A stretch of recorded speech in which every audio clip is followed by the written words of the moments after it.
Une nomenclature, c'est un ensemble de mots organisés selon un ordre alphabétique, et entre ces mots-là, il n'y a aucune relation logique. Voilà. Donc avant l'avènement du sectarisme, la langue est vue comme une nomenclature. Un ensemble de mots organisés selon un ordre alphabétique. Entre ces mots-là, aucun lien, aucun lien, aucun lien. Avec la publication de l'ouvrage posthume de Saussure-Silliger, il y a un changement de la vision vis-à-vis de la langue. La langue est plus vue comme une nomenclature, mais elle est vue comme un système.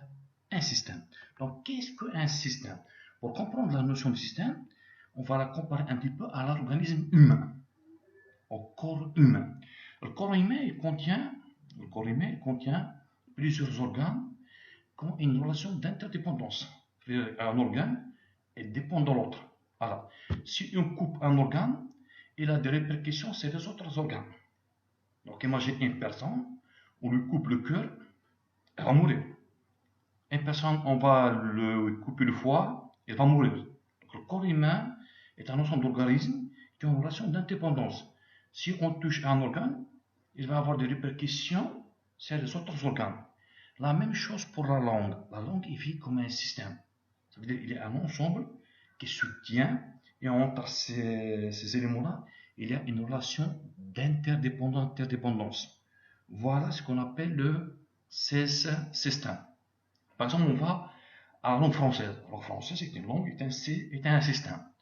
Imagine, on va supprimer les verbes. Voilà, on va supprimer les verbes. On va dire à une personne d'écrire une lettre.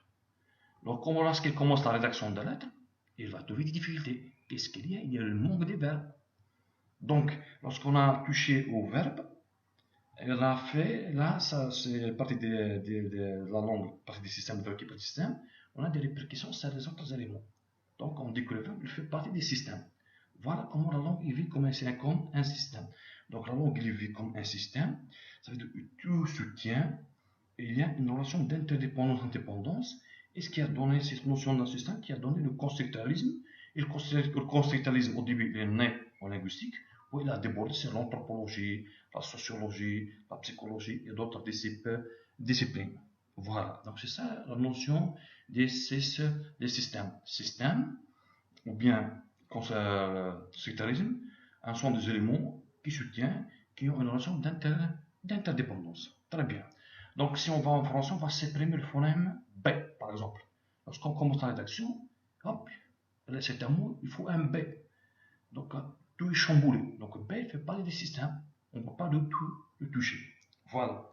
Mais, donc, le sectarisme, elle a apporté une vision nouvelle à la langue. La langue est vue comme un système, pas comme une nomenclature. Et c'est vrai, la langue c'est un système où tous les éléments se tiennent. Et il y a des éléments qui ont une interdépendance. Si on supprime ou bien on touche un élément, il a des répercussions sur les autres. Voilà, donc le sectarisme